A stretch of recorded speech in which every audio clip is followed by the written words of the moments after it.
Welcome to Impact OC, the only program showcasing the people and organizations shaping Orange County. With your host, Don Camber. Hello, live from the OC Talk Radio studios at UCI's Beal Applied Innovation Center. I'm OC Talk Radio Public Affairs Director Don Camber with two guests who positively impact our community. Today, I welcome Wellness and Prevention Center Executive Director Susan Parmelee. She previously worked as I Hope Director of Social Services and Illumination Foundation Associate Manager. We also have Wellness and Prevention Center Youth Advisory Board member Moth Golba, who's a senior at San Juan Hills High School. Thank you, Susan and Moth, for being on Impact OC. Thank you for having us. It's an honor. Susan, I understand the mission of the Wellness and Prevention Center is to increase access to mental health prevention and early intervention for South County youth between the ages of 12 and 25. Please explain the issues that led to the mission. Yeah, what we were seeing is that a lot of our youth can't access the mental health support they need, nor do they have the language to even ask for it or to talk about how they're feeling. So when we started our organization 10 years ago, our first goal was to make sure any young person could see a therapist if they wanted to. We did that by putting therapists on school campuses, so middle and high schools where we know young people spend most of their day.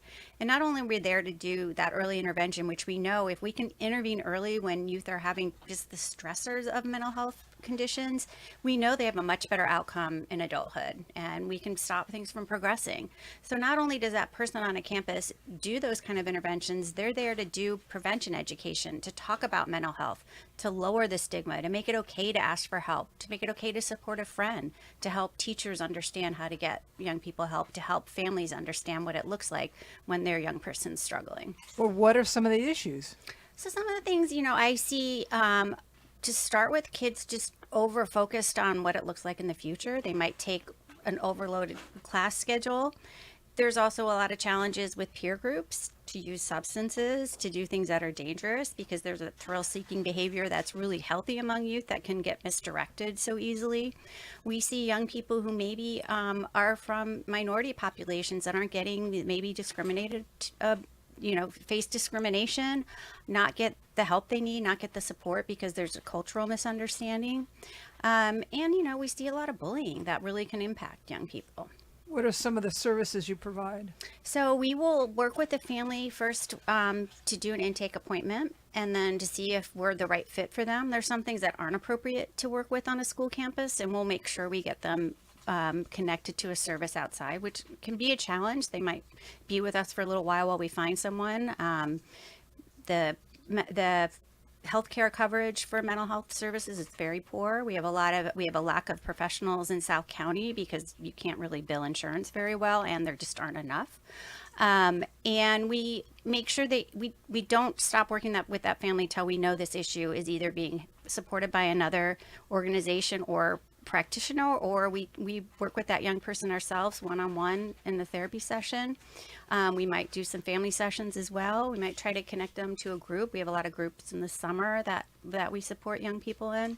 And we just want to make sure that they can get through whatever is happening. And for most young people, an episode of mental health care can be brief, 6 to 8 weeks, and they can move on. Some of our young people stay with us and see us for longer, or kind of drop in and out as needed.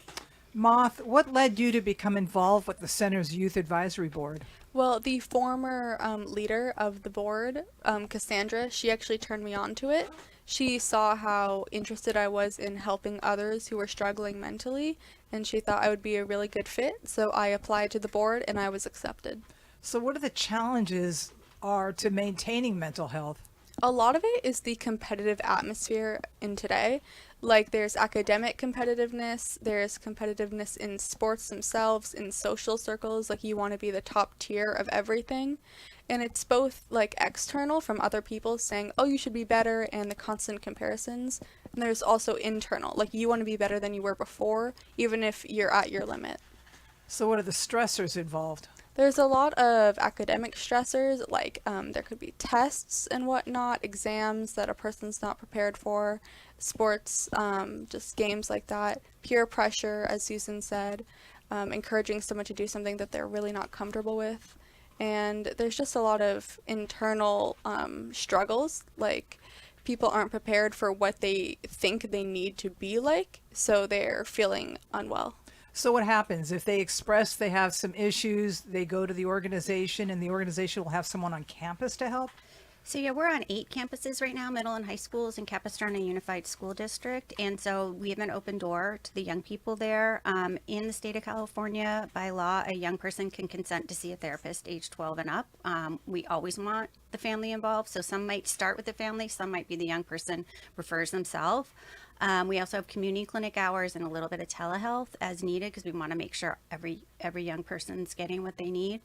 So there's just kind of a mix. They can walk in and say, hey, I need some help. And a lot of what we get is a friend brings a friend. Like, my friend needs you, not me. But it can come a lot of different ways. Is it a one-on-one? Yes, one-on-one.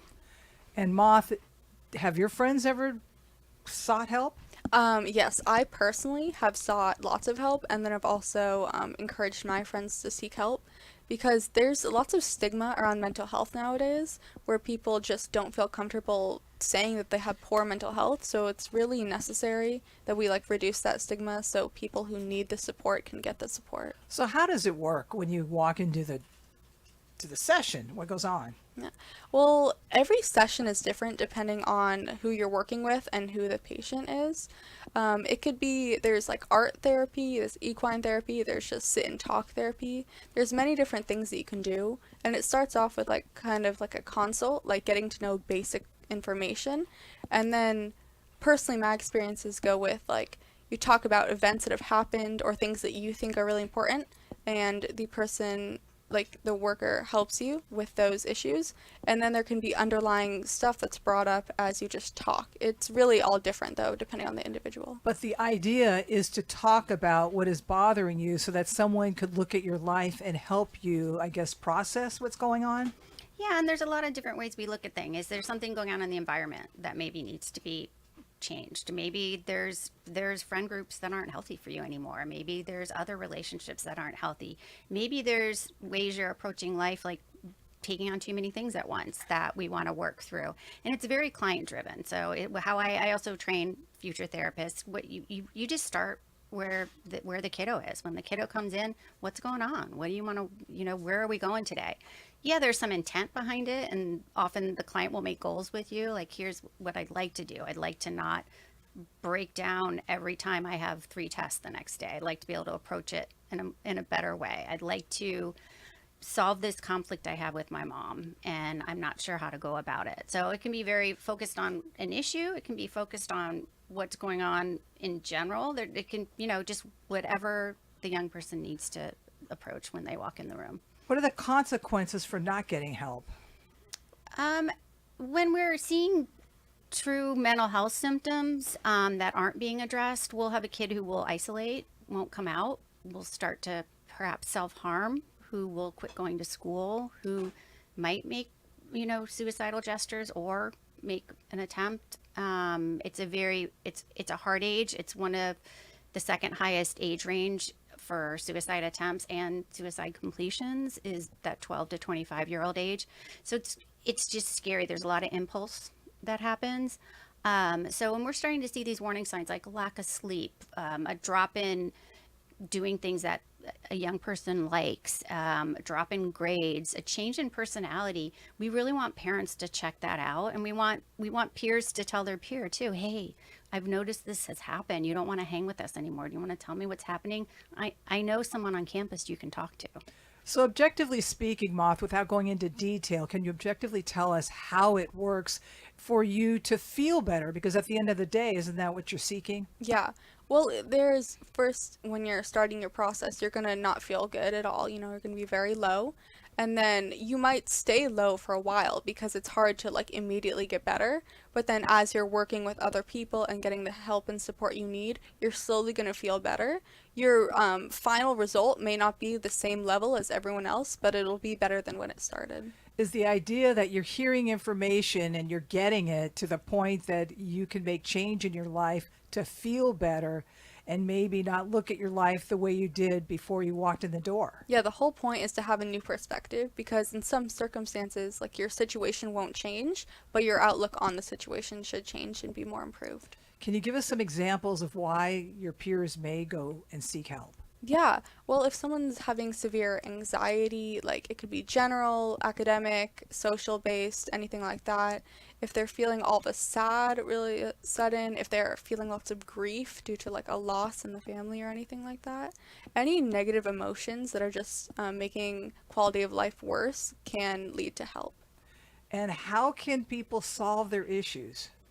Well, I think first knowing who your go-to people are. We always ask a young person, like, who's your go-to person your age? Who's your go-to adult? We want to really reinforce those positive relationships they have. We often look at things like sleep patterns. That's a big one for youth that we work with. They're not getting the sleep they need. Sleep is so important. They're either staying up all night studying with not really the results they want. Their brain doesn't have any time to rest and refile it.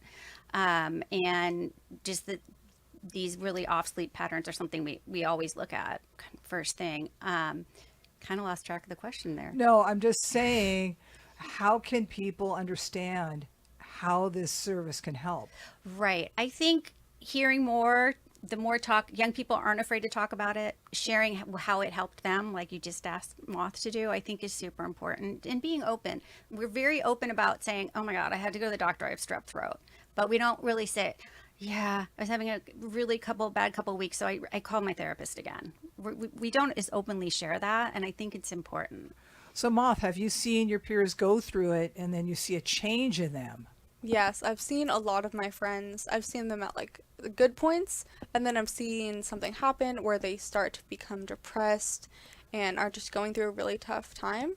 And they've either actively sought support, or someone or me has put them onto support, and then I've seen them recover.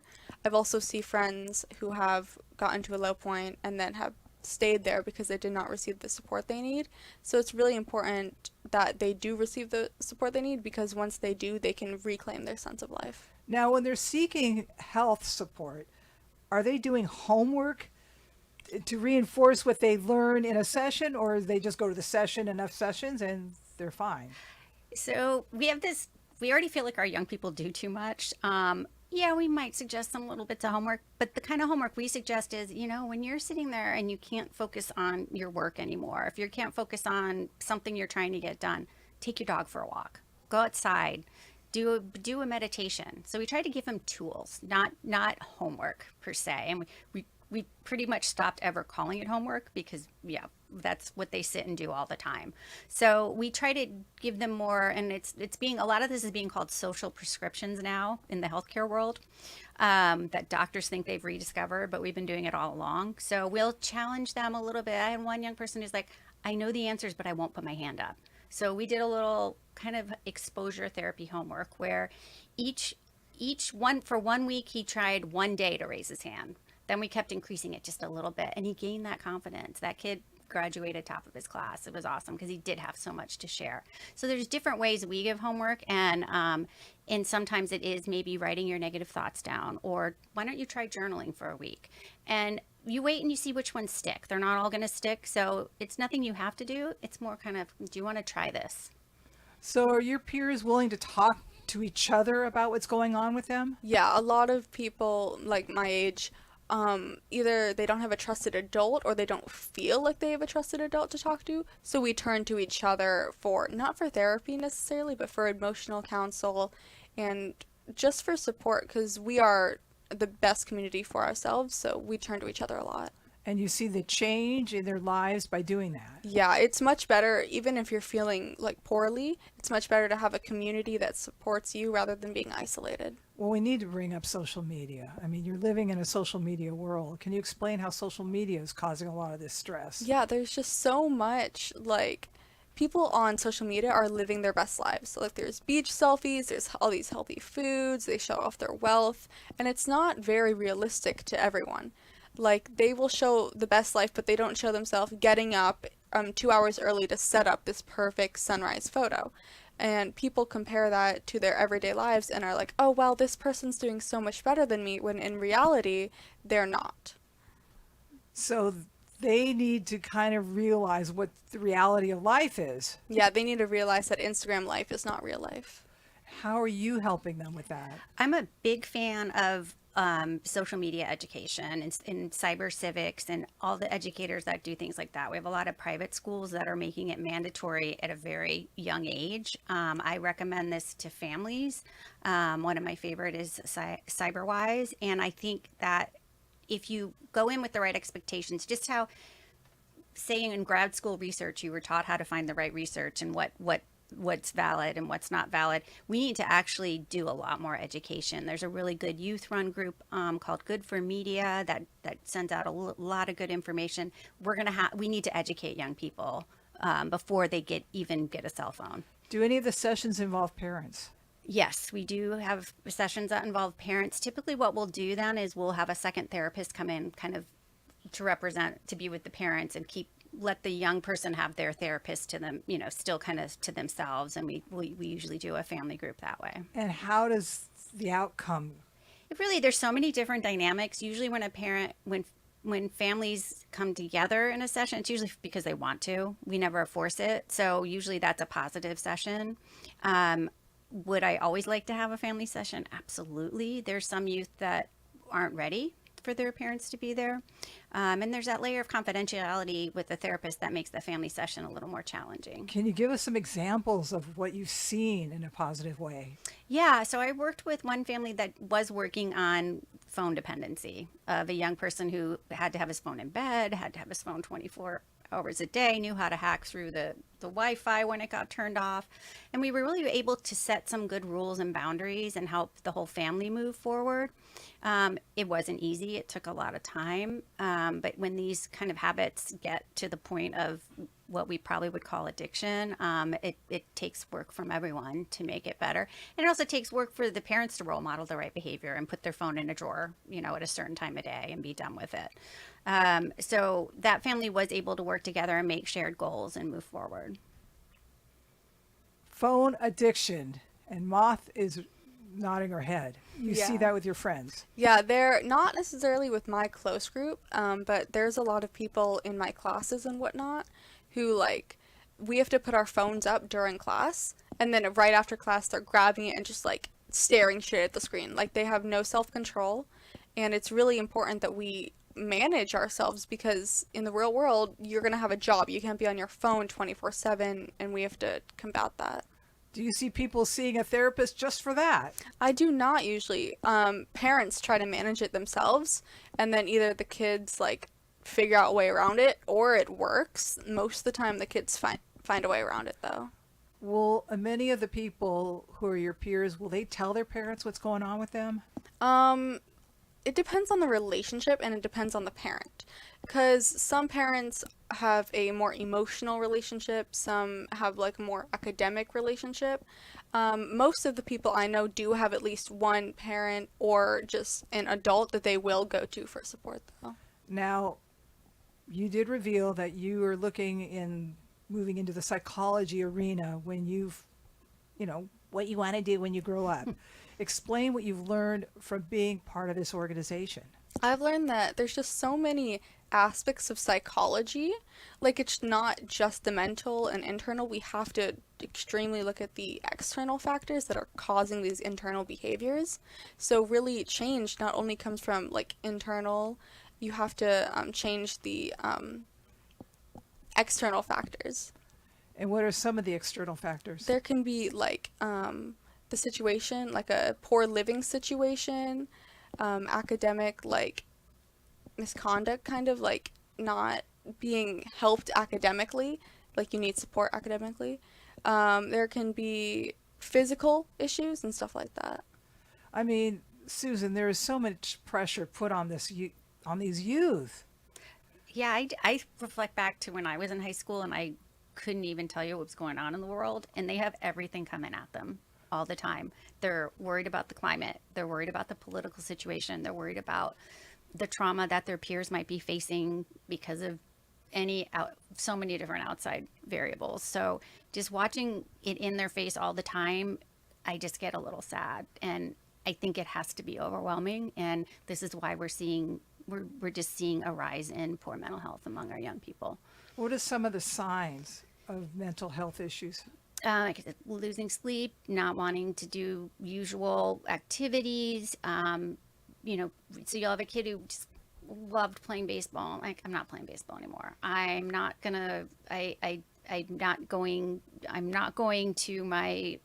my after school meeting with my friends who love playing Dungeons and Dragons. I'm done. I don't want to do any of these things. You'll often see kind of a shutdown of just interaction with anyone. Will you go to your friends if you see some mental health issues and recommend they see somebody? Yeah, I've actually done that multiple times where I'll just go up to a person, like my friend, who I know and they're acting different. I'll be like, hey, what's up? Are you okay? Sometimes it's just like they have a test and they're stressed for it. Sometimes they're like, they lost a game and they're upset about that. And sometimes it's something deeper. So sometimes we'll just talk it out. Sometimes I'll refer them over to the counselor at our school. And other times I'll help them bring it up to their parents so they can get the support they need. Well, how can your friends deal with the stress of, hey, I lost a game, like you just said? Yeah, well, it's mainly just talking about it and then letting yourself feel. Because we shut down a lot when we don't want to feel poorly.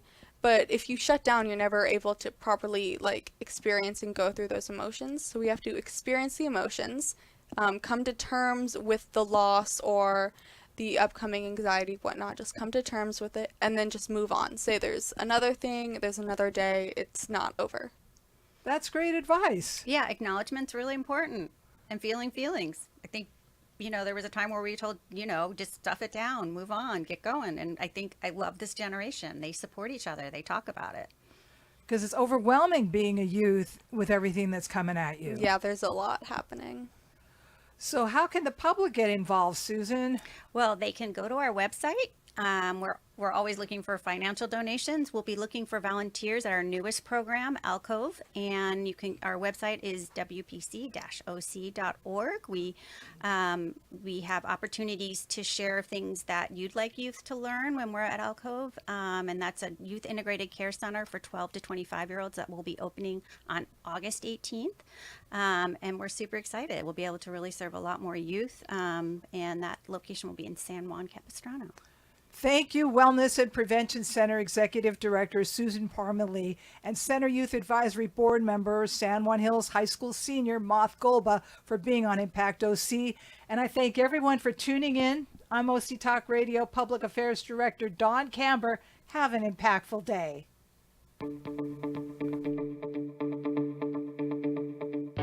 You've been listening to Impact OC, the only program showcasing the people and organizations shaping our community. Right here on Orange County's only community radio station, OC Talk Radio.